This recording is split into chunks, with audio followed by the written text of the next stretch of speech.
Foreign contribution regulation act, इसमें हम basically foreign से कोई कंट्रीब्यूशन लेने पे एक्सेप्टेंस या प्रोहिबिट करते हैं, सो दैट कि हम उनके लिए ऑब्लिगेशन नहीं है हमारे पे, फिर हमारे पे अनड्यू इन्फ्लुएंस हो जाएगा, कोवर्जन हो जाएगा कोई भी डिसीज़न मेकिंग में।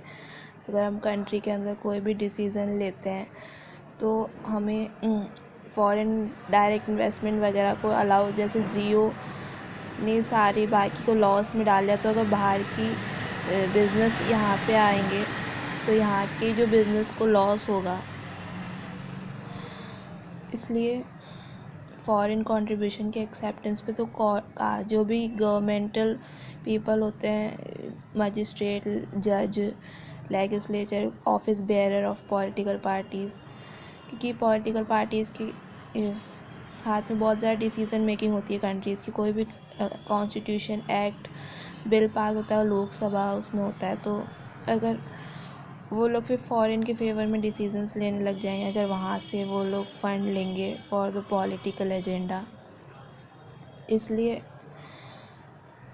वो उनके दबाव में नहीं है, उनके हिसाब से अपना नई डिसीजंस ले और हमारी कंट्री को एक इंडिपेंडेंटली अपने डिसीजंस आज़ादी के साथ सोच सके, आज़ादी के साथ अपना काम कर सके, इसलिए किसी के एहसानमंद नहीं रहे।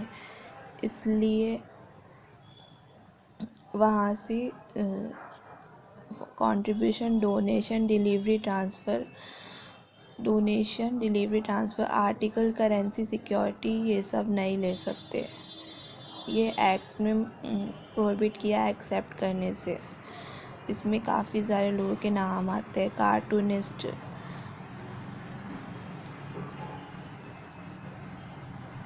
क्योंकि वो लोग इन्फ्लुएंस कर सकते हैं कार्टूनिस्ट पब्लिक को। सो अगर वो फॉरेन के मीडिया के फेवर में या फॉरेन के फेवर में अगर कोई बनाएंगे तो इंडिया कंट्री को लॉस होगा ना, इस कारण से।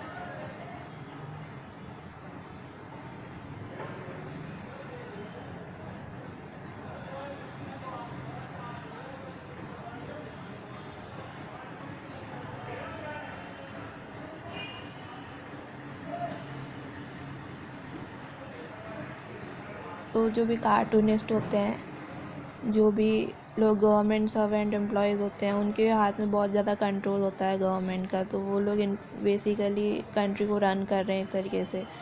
तो उन लोगों के हाथ में मेजर डिसीजंस होते हैं, तो वो लोग अगर दूसरे के ऑब्लिगेशन में आ जाएंगे तो उन्हीं के अकॉर्डिंग इंडिपेंडेंस हर्ट हो। जैसे ऑडिटर इंडिपेंडेंट होना चाहिए, ऑडिटर क्लाइंट से कुछ लेगा अगर तो उसका ओपिनियन जो होगा वो उसके दबाव में आके होगा। वैसे ही जो यहाँ पे कंट्री अगर कुछ लेगी उनसे तो उनका जो भी डिसीजंस होंगे वो उनके प्रेशर में आके होंगे, उनके प्रेशर के बिना नहीं हो पाएंगे।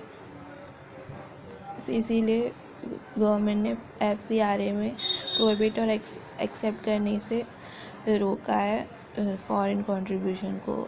ऑल्दो कुछ चीज़ें अलाउड भी है, जैसे कि 25K तक अगर आप गिफ्ट लेते हैं तो, लेकिन अगर गिफ्ट के अंदर भी अगर हम फॉरेन डेलीगेशन के लिए गिफ्ट लेते हैं तो वो अलाउड है।